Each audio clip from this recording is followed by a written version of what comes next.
اعوذ باللہ من الشیطان الرجیم بسم اللہ الرحمن الرحیم قد افلح من تزکا وذکر اسم ربہ فصلی بل تؤثرون الحیاة الدنیا والآخرة خیر وابقى ان هذا لفی الصحف الاولی صحف ابراہیم وموسیٰ اما بعد۔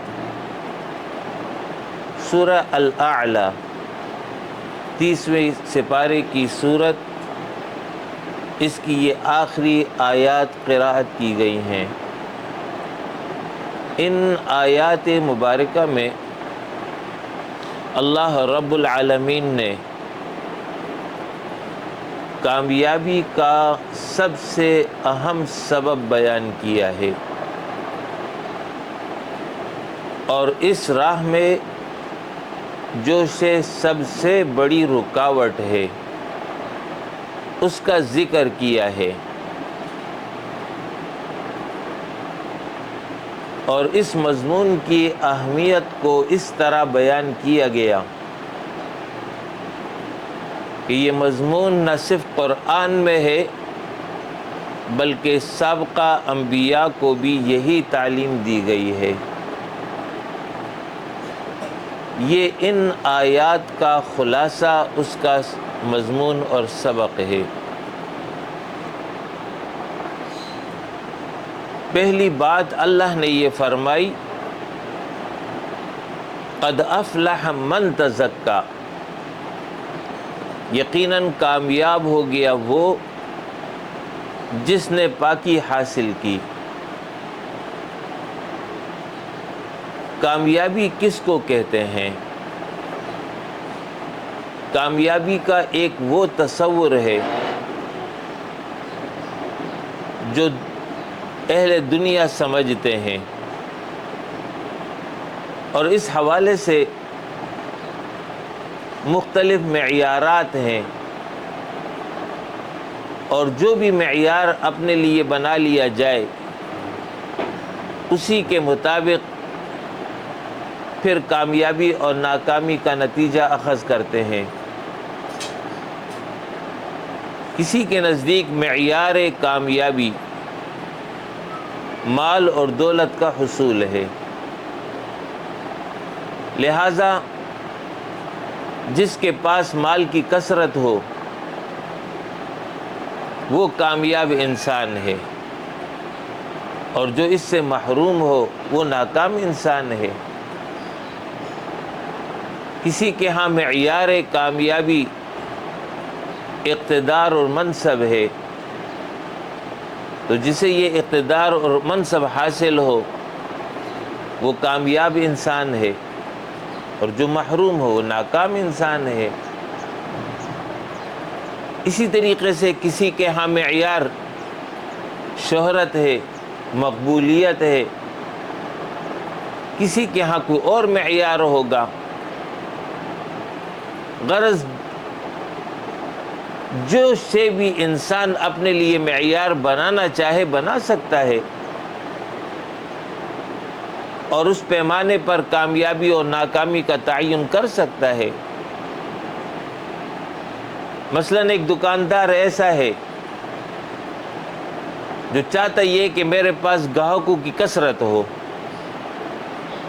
تو وہ اسی کو معیار بنائے گا کہ میری سیل اچھی جا رہی ہے، میرا کاروبار بڑھ رہا ہے، جبکہ دوسرا جو میرا مد مقابل ہے اس کی سیل کم ہو رہی ہے، اس کے گاہک کم ہے، تو میں کامیاب ہوں اس کے بالمقابل، وہ ناکام ہے میرے مقابلے پر۔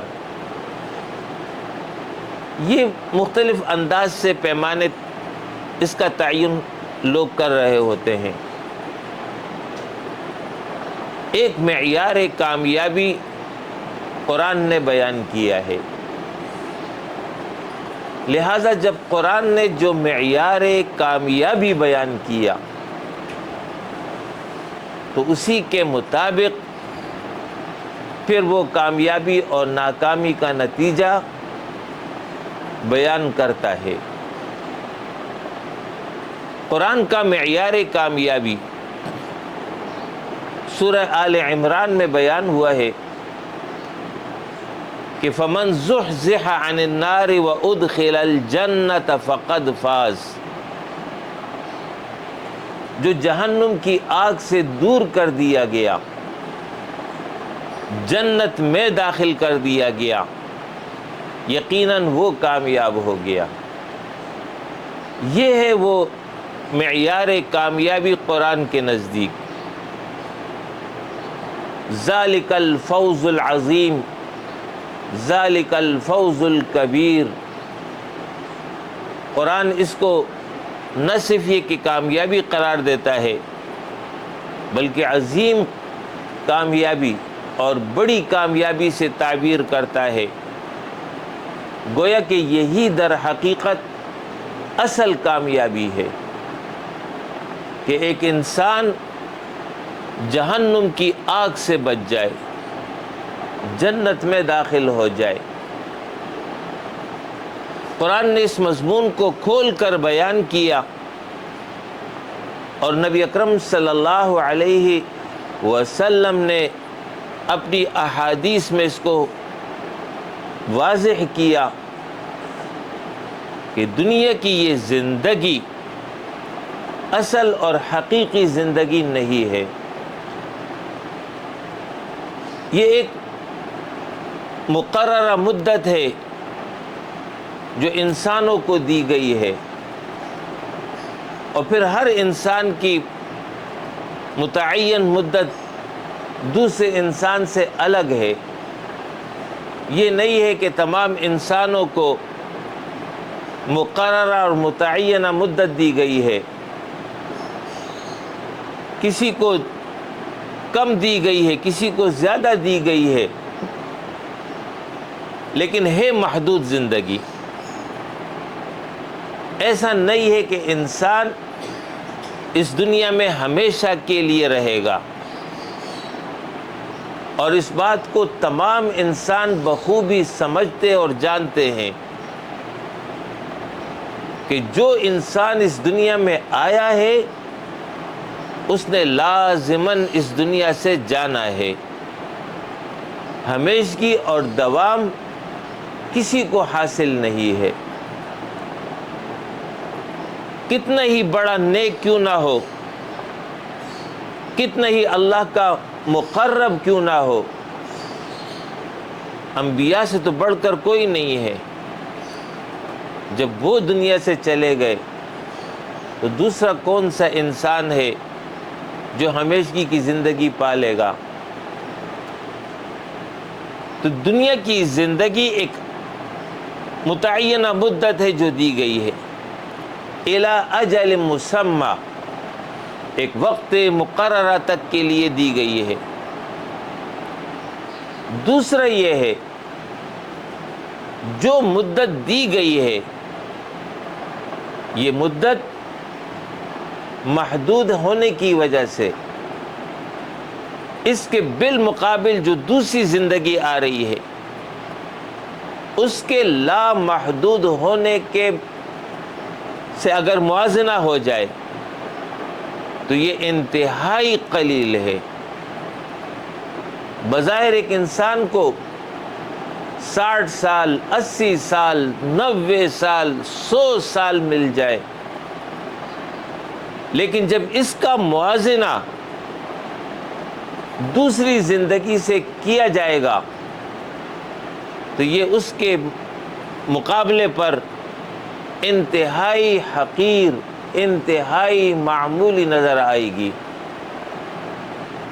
اس لیے کہ لامحدود زندگی جس کی کوئی انتہا نہیں ہے، تو اس کے ساتھ اس کا موازنہ ممکن ہی نہیں ہے۔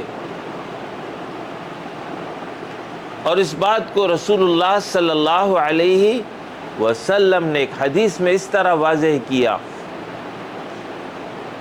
کہ تم اپنی انگلی سمندر میں ڈبو دو اور پھر اس کے بعد اس انگلی کو دیکھو کہ اس پر کتنا پانی ہے۔ ظاہر ایک ہی قطرہ ہوگا جو ٹپک جائے گا، فرمایا کہ یہ ہے دنیا کی زندگی، اور اس کے بالمقابل سمندر ہے، یہ آخرت کی زندگی ہے۔ تو کیا سمندر اور کیا قطرہ، کوئی موازنہ ہی نہیں ہے، اور سمندر بھی محدود ہے، ایک جگہ جا کر اس کی حد ختم ہو جاتی ہے، جبکہ آخرت تو لامحدود ہے۔ تو یہ تو صرف سمجھانے کے لیے ہے، بتانے کے لیے ہے، مثال کے طور پر یہ بیان کیا گیا ہے، اور قرآن نے اس کو آخرت کے مجرموں کے مکالمے کے ذریعے بھی واضح کیا۔ قال کم لبثتم فی الارض عدد سنین قالوا لبثنا یوما او بعض یوم فاسأل العادین۔ اللہ ان مجرموں سے پوچھے گا، بتاؤ تم دنیا میں کتنا عرصہ جی کر آئے ہو؟ 60 سال، 90 سال، 100 سال، 120 سال، کتنے عرصہ رہا ہو؟ تو مجرم جب آخرت کی زندگی کو دیکھے گا تو اس کے مقابلے پر دنیا کی یہ زندگی اسے بہت قلیل اور معمولی نظر آ جائے گی۔ تو وہاں یہ کہے گا کہ اے اللہ، ہم دنیا میں یا تو کچھ دیر کے لیے ٹھہرے تھے، صبح کا وقت تھا یا شام کا وقت تھا، بس ہم گئے ہیں اور آئے ہیں، یا زیادہ سے زیادہ ہم نے بس ایک دن گزارا ہوگا، اس سے زیادہ ہم دنیا میں نہیں رہے ہیں۔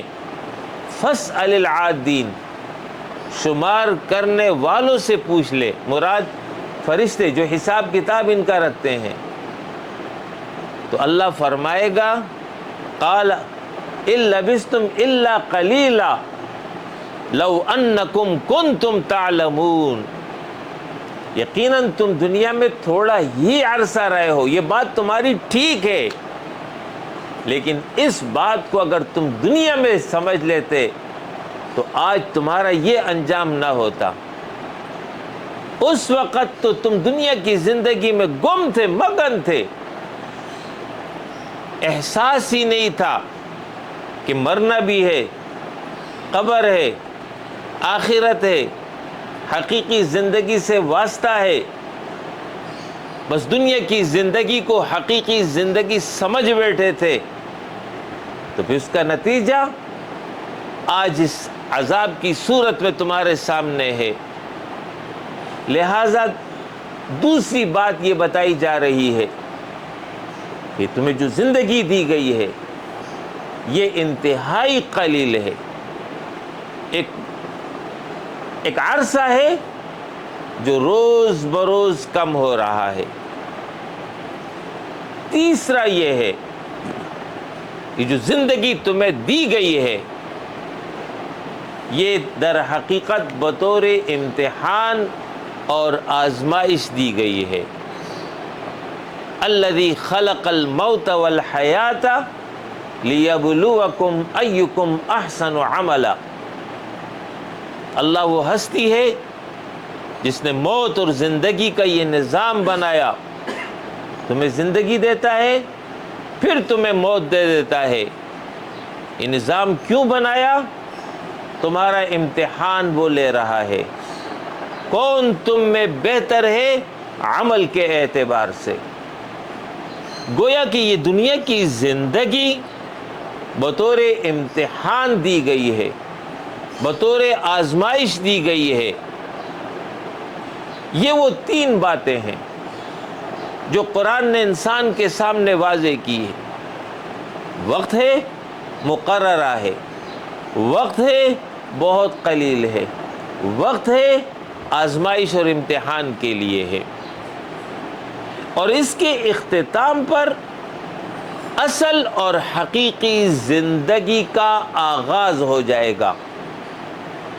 مرنے کے بعد انسان فنا نہیں ہوگا، انسان مرکب ہے دو چیزوں سے، ایک اس کا جسم ہے اور ایک اس میں روح موجود ہے، ان دو کے مجموعے کو انسان کہا جاتا ہے۔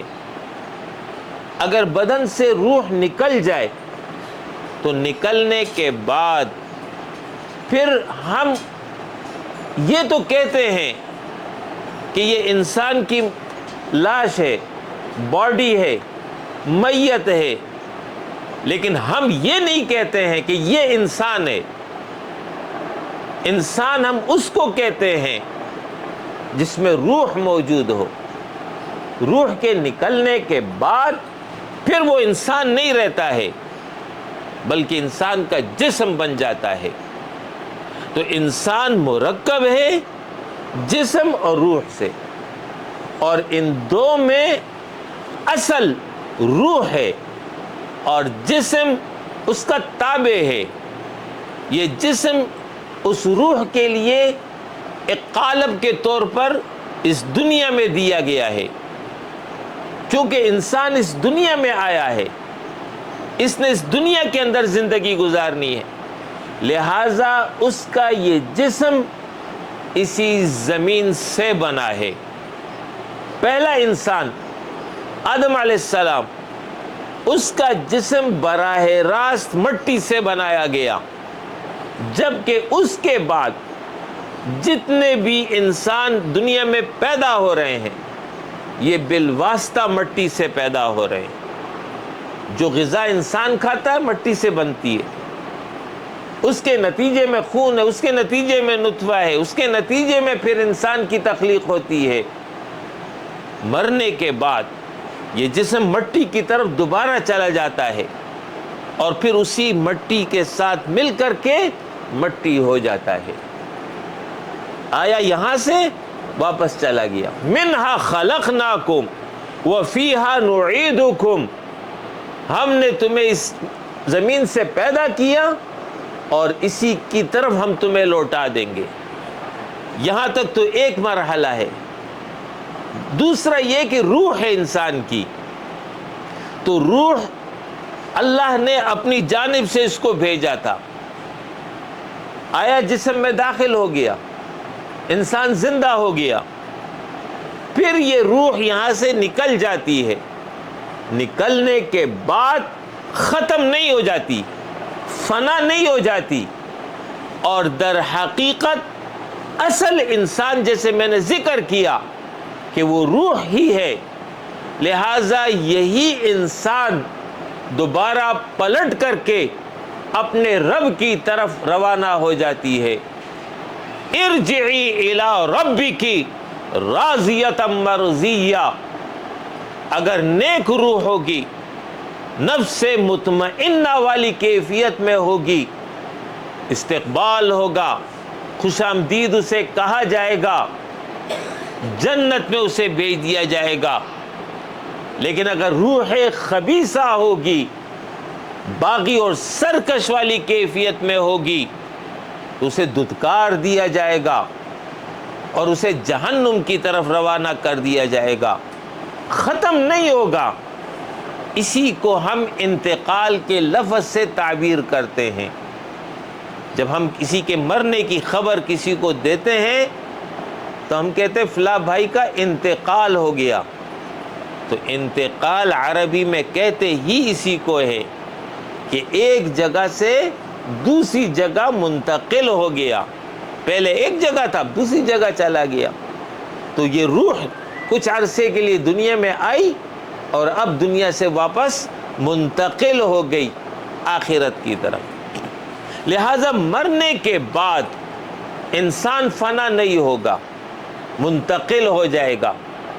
پھر کچھ عرصے کے لیے جب تک تمام انسان اس دنیا میں آ نہ جائے اور سب کا وقت مکمل نہ ہو جائے، تب تک یہ عارضی قیام گاہ یا تو علیین ہے یا سجین ہے، وہاں یہ موجود ہوں گے۔ اور پھر جب سور پھونکا جائے گا اس وقت یہ تمام ارواح واپس زمین کی طرف لوٹیں گے، اور جس جس کا جسم جہاں جہاں موجود ہوگا وہ اجزاء اللہ کے حکم سے اکٹھے ہو جائیں گے، اور یہی روح دوبارہ اسی بدن میں داخل ہو جائے گی۔ وَمِنْهَا نُخْرِجُكُمْ تَارَةً أُخْرَى، یہ وہ دوسرا مرحلہ ہے جس کا قرآن ذکر کر رہا ہے کہ اسی زمین سے ہم پھر تمہیں دوبارہ اٹھا دیں گے. پھر اللہ رب العالمین کے دربار میں جواب دہی کے لیے حاضری ہے، حساب اور کتاب ہے. اس کے بعد اصل نتیجہ انسان کے سامنے آ جائے گا. وہ ہے وہ معیار کامیابی اور ناکامی کا. جو وہاں کامیاب در حقیقت وہی کامیاب، اور جو وہاں ناکام در حقیقت وہی ناکام. اس کے علاوہ کوئی معیار نہیں ہے. نہ مال، نہ دولت، نہ عزت، نہ شہرت، نہ جائیداد، نہ منصب، نہ اختیار، نہ اولاد، نہ کوئی اور شے. ان سب کا تعلق اس دنیا کی زندگی تک ہے. انسان یہاں سے گیا، یہ سب پیچھے چھوڑ گیا. کوئی تعلق اس کا اس کے ساتھ نہیں ہوگا. اس بات کو رسول اللہ صلی اللہ علیہ وسلم نے اپنی احادیث میں واضح کیا. فرمایا میت کو جب دفنانے لے جاتے ہیں زیادہ سے زیادہ 3 چیزیں ساتھ جاتی ہیں. ایک اس کا عمل ہے جو ساتھ جا رہا ہے. دوسرا اس کا اولاد، دوست، احباب، رشتہ دار ساتھ جاتے ہیں. دفنانے کے بعد واپس کوئی ساتھ نہیں رہتا ہے. تیسرا اس کا مال، کوئی گاڑی ہو، کوئی اور شے ہو تو وہ چلی گئی. دفنانے کے بعد واپس جو بینک بیلنس اس کا تھا اب اس کا وارث کوئی اور ہوگا. جس مکان کا وہ مالک تھا اس کا وارث کوئی اور ہوگا. جس کاروبار کا وہ مالک تھا اس کا اختیار کسی اور کے پاس ہو جائے گا. اس کا تعلق اس سے ختم ہو جائے گا. جانے والی چیز اس کا عمل ہے. یہ ہے وہ کل کمائی جو اس دنیا سے وہ لے کر جا رہا ہے، اور اسی پر فیصلہ ہوگا اخروی زندگی کا. صحیح عقیدہ اور صحیح عمل انسان کو فائدہ پہنچائے گا، اور غلط عمل اور غلط عقیدہ انسان کو نقصان پہنچائے گا. تو فرمایا کہ فمن ثقلت موازینہ فاولئک هم المفلحون. جس کا پلڑا قیامت کے دن بھاری ہو گیا وہ کامیاب ہے. ومن خفت موازینہ فاولئک الذین خسروا انفسهم فی جہنم خالدون. جس کا پلڑا اس دن ہلکا ہو گیا یہ وہ لوگ ہیں جنہوں نے اپنی جانوں کو نقصان اور خسارے میں ڈال دیا. یہ ہے وہ معیار کامیابی جس کو قرآن نے بیان کیا ہے. اب اس معیار کامیابی کو ذہن میں رکھیے گا اور اب اس آیت پر آ جائیے. قد افلح من تزکا. یقیناً کامیاب ہو گیا وہ جس نے اپنے آپ کو پاک کر لیا. گویا اخروی کامیابی اگر چاہتے ہیں، جنت میں جانا چاہتے ہیں، رب کی رضا پانا چاہتے ہیں تو اس کے لیے ضروری ہے کہ پاکی حاصل کرو گے. بغیر پاکی حاصل کیے اخروی کامیابی ممکن ہی نہیں ہے. اب پاکی سے کیا مراد ہے؟ ایک پاکی وہ ہے جس کو ہر انسان بخوبی جانتا اور سمجھتا ہے. غلاظت ہے، گندگی ہے، نجاست ہے، میل کچیل ہے، گرد اور غبار ہے، یہ وہ ناپاکیاں ہیں.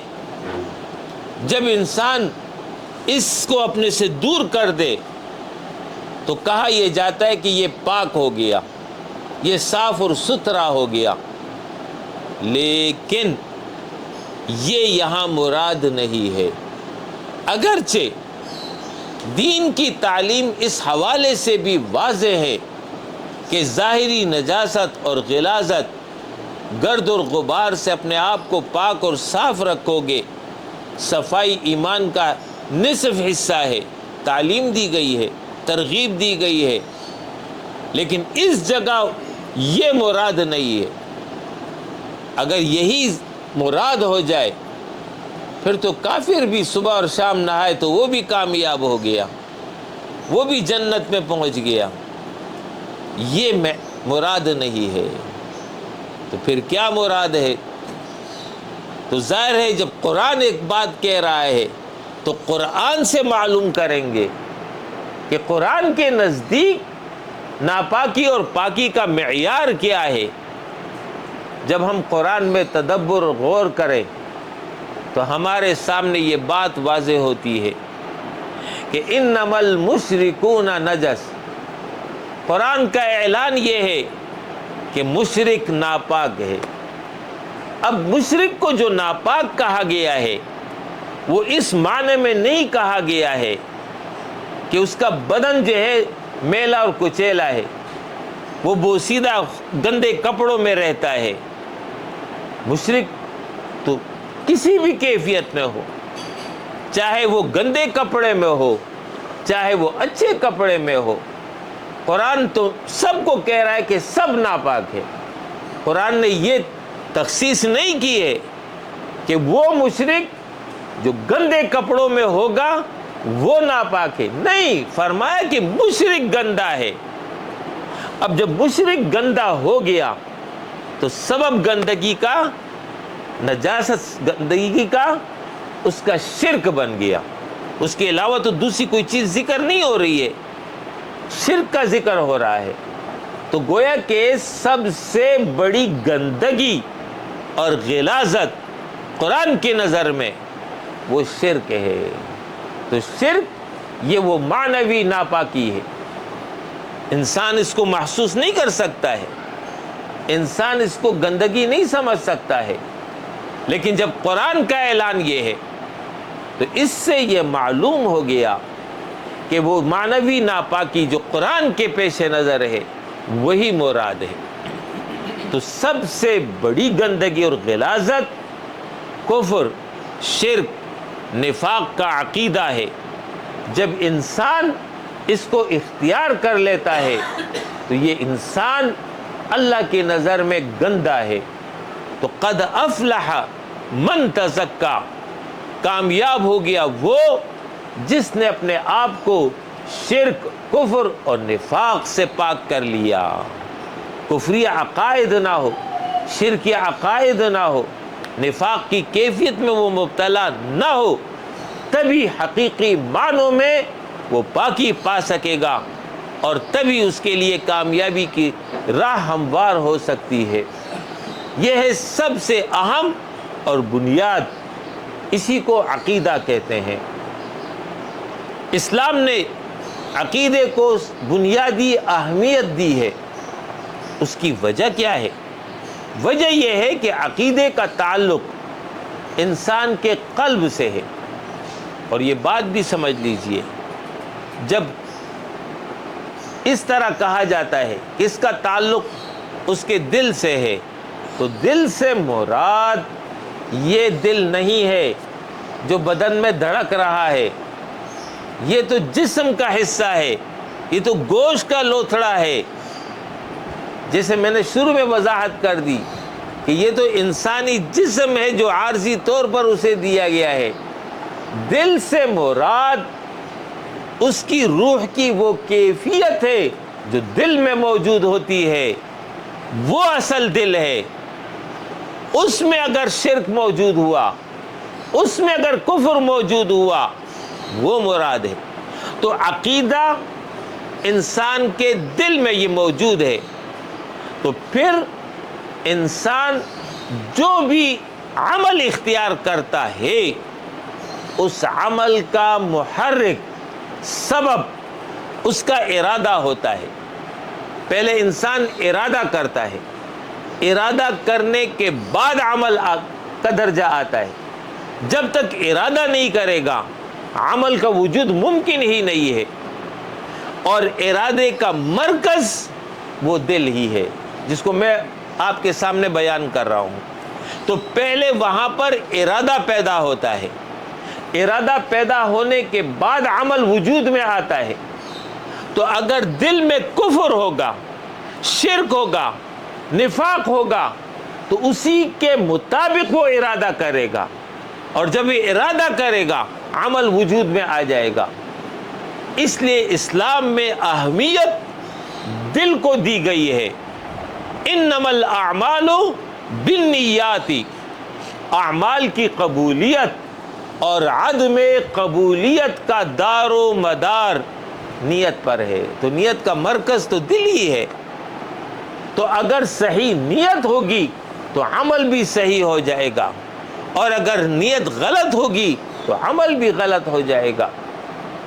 تو لہٰذا ارادے کا محرک اور اس کے نتیجے میں عمل کا وجود موقوف ہے اس پر۔ اس لیے اسلام نے عقیدے کو بنیادی اہمیت دی ہے کہ انسان جو بھی ارادہ کرے گا اور جو بھی عمل کرے گا اس عقیدے کے مطابق کرے گا، تو سب سے زیادہ اہمیت عقیدے کو حاصل، عقیدے کی درستگی پر ہی اس کا عمل درست ہو سکتا ہے۔ لہذا قد افلح من تزکا، کامیاب ہوا وہ جس نے اپنے عقیدے کو درست کر لیا۔ دل میں توحید کا عقیدہ ہو، دل میں اللہ رب العالمین کی محبت، معرفت موجود ہو، اللہ کا خوف موجود ہو، اللہ ہی پر اعتماد موجود ہو، جو اس عقیدے کا لازمی نتیجہ ہے، تو صحیح عقیدہ انسان کو اخروی زندگی میں کامیابی دلا دے گا۔ اس کے بعد دوسرے نمبر پر اعمال آتے ہیں، جو اعمال انسان سے صادر ہو رہے ہوتے ہیں۔ ان اعمال کے حوالے سے پاکی اور ناپاکی کا معیار، اعمال صالحہ یہ اعمال پاکیزہ ہیں، اور اعمال سیئہ یہ اعمال خبیثہ ہے۔ قد افلح من تزکا، کامیاب ہوا وہ جس نے ناکارہ اور خبیث اعمال سے اپنے آپ کو پاک کر لیا، اور اعمال صالحہ سے اپنے آپ کو مزین کر لیا۔ یہی انسان اخروی زندگی میں کامیاب ہوگا۔ اس حوالے سے عمل کے دائرے میں ایک باطنی اعمال ہے، ایک ظاہری اعمال ہے۔ باطنی اعمال کی طرف میں نے اشارہ کیا، اللہ کی محبت، اللہ کی معرفت، اللہ کا خوف، اللہ پر توکل۔ اس کے ساتھ ساتھ دل میں عاجزی موجود ہو، انکساری موجود ہو، دل میں کسی کے لیے بغض نہ ہو، کینہ نہ ہو، حسد نہ ہو، بخل کی بیماری نہ ہو، حرص اور لالچ کی کیفیت میں انسان مبتلا نہ ہو۔ اس طرح وہ اپنے باطن کو پاک اور صاف کر لے گا۔ اس کے نتیجے میں وہ اخروی زندگی میں کامیاب ہو جائے گا۔ یہ ہے وہ باطن کے اعتبار سے پاکی۔ ظاہر کے اعمال کے اعتبار سے پاکی یہ ہے کہ گناہ اور معصیت اور نافرمانی کی جتنی بھی قسمیں ہیں ان سے انسان اپنے آپ کو پاک اور صاف رکھے گا۔ گناہ کے اعمال نہ کرے، نافرمانی نہ کرے، بغاوت کی راہ پر نہ چلے، اعمال سیئہ سے اپنے آپ کو بچائے، اعمال صالحہ سے اپنے آپ کو مزین کرے، واللہ کا وفادار ہو، تابعدار ہو، مخلص ہو۔ ایسا ہی انسان پاکی کی راہ پر چلتا ہے۔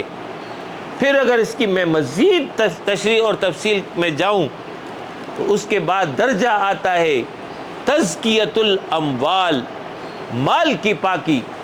مال کی پاکی یہ ہے کہ حلال اور طیب مال وہ کمائے گا اور اسی کو خرچ کرے گا، حرام مال کی طرف نہیں جائے گا، حرام مال کا استعمال نہیں کرے گا۔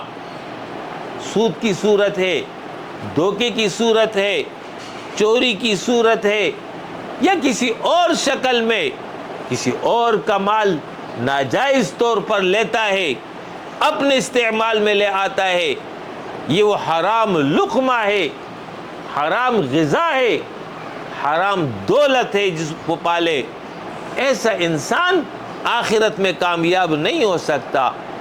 آخرت کی کامیابی کے لیے ضروری ہے اس کا مال پاک اور صاف ہونا چاہیے، حلال طیب طریقے سے حاصل کرے گا، جائز حدود میں اس کو خرچ کرے گا۔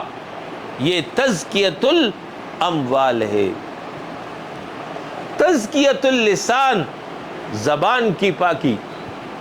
زبان کی پاکی یہ ہے اس زبان سے کفریہ کلمات نہ نکلیں، شرکیہ کلمات نہ نکلیں، اسی طریقے سے گناہ کی بات نہ نکلے، کسی کی غیبت نہ کرے، کسی پر بہتان نہ لگائے، کسی کی چغلی نہ کرے، کسی کا تمسخر اور مذاق نہ اڑائے، کسی پر طنز نہ کرے، جھوٹی گواہی نہ دے۔ اس طریقے سے جتنے بھی گناہ کی قسمیں ہیں زبان کے، اس سے اپنی زبان کو پاک اور صاف رکھے، زبان سے سچ بات نکالے، زبان سے اللہ کا ذکر کرے، زبان سے وہ بات نکالے جس کے ذریعے اس کا بھی فائدہ ہو، لوگوں کا بھی فائدہ ہو، رب کی رضا بھی حاصل ہو۔ یہ ہے تزکیۃ اللسان، زبان کی پاکی۔ اسی طرح آنکھوں کی پاکی ہے۔ آنکھوں کی پاکی یہ ہے کہ گناہ کا کوئی عمل اپنی آنکھوں سے نہ دیکھے، نہ محرم کی طرف توجہ نہ دے، حرام چیز کی طرف اس کی آنکھ نہ اٹھے، اس سے اپنے آنکھ کو پاک اور صاف رکھے۔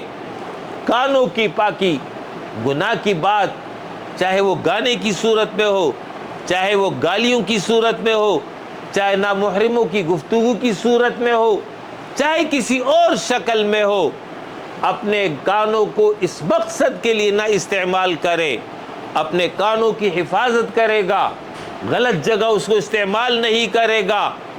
اسی طرح ہاتھوں کی پاکی ہے، پیروں کی پاکی ہے۔ اس طرح اپنے تمام بدن کو پاک اور صاف جو رکھے گا، یہی انسان اخروی کامیابی پا سکتا ہے۔ یہ وہ مختلف شکلیں ہیں حصول پاکی کی جس کی میں نے وضاحت کر دی۔ فرمایا قد افلح من تزکا، کامیاب ہو گیا وہ جس نے پاکی حاصل کر لی، یہی انسان اخروی زندگی میں پاک ہوگا۔ وَذَكَرَ اسْمَ رَبِّهِ فَصَلَّى، اس کے بعد اب اس حصول پاکی کا مؤثر ذریعہ اس کو بیان کیا جا رہا ہے۔ پاکی کیسے حاصل کرو گے؟ حصول پاکی کا مؤثر ذریعہ تعلق باللہ ہے۔ جتنا تعلق باللہ مضبوط ہوگا اتنا ہی حصول پاکی آسان ہوگا۔ لہذا اس کے لیے ذکر کیا وَذَكَرَ اسْمَ رَبِّهِ، اپنے رب کے نام کو یاد کیا۔ تعلق باللہ قائم ہے، اللہ کو یاد رکھتا ہے اپنی زبان کے ذریعے، اپنے دل کے ذریعے، اپنے دماغ کی سوچوں کے ذریعے، ہر دائرے میں ہر عمل کو اختیار کرتے ہوئے وہ اپنے رب کے ساتھ اس طرح کا تعلق ہے کہ اپنے رب کو یاد رکھا ہوا ہے، اسی کے مطابق اس کی زندگی بسر ہوتی ہے۔ وہ نیک عمل کرتا ہے، در حقیقت یہ اللہ کی یاد ہے جس کو اس نے اختیار کیا ہوا ہے۔ وہ گناہ سے بچتا ہے تو در حقیقت یہ اللہ کی یاد ہے جس کو اس نے اختیار کیا ہوا ہے۔ اس طرح جو اللہ کو یاد رکھے گا تو اس صورت میں ہی وہ کامیابی کی منزل کی طرف قدم بڑھا سکے گا، وہ جو ہے پاکی کے حصول کے لیے آگے بڑھ سکے گا۔ فصلا، پھر دوسرا اور اہم مؤثر ذریعہ حصول پاکی کا بیان کیا، نماز کی پابندی۔ نماز وہ ذریعہ ہے جس کے ذریعے انسان اپنے رب کے ساتھ تعلق کو مضبوط رکھتا ہے، چاہے فرض نماز ہو، چاہے نوافل نمازیں ہوں، نماز کی کوئی بھی شکل ہو، اسی کے ذریعے تعلق باللہ مضبوط ہوتا ہے، اللہ کی محبت اس کی طرف متوجہ ہوتی ہے، اللہ کا قرب اس کی طرف بڑھتا ہے۔ اسی کے نتیجے میں پھر اس کے لیے نیک اعمال آسان بنا دیے جاتے ہیں. جیسے کہ ایک حدیث میں وضاحت ہے کہ میرا بندہ میرے قریب فرائض کے ذریعے ہوتا ہے، پھر اس قدر قریب ہو جاتا ہے کہ اس کے بعد پھر وہ مزید قربت نوافل کے ذریعے حاصل کرتا ہے، حتیٰ کہ میں اس سے محبت کرنے لگتا ہوں. اور پھر جب میں اس سے محبت کرنے لگتا ہوں تو میں اس کے آنکھ بن جاتا ہوں جس سے وہ دیکھتا ہے، میں اس کے کان بن جاتا ہوں جس سے وہ سنتا ہے، میں اس کے ہاتھ بن جاتا ہوں جس سے وہ پکڑتا ہے، میں اس کے پیر بن جاتا ہوں جس سے وہ چلتا ہے.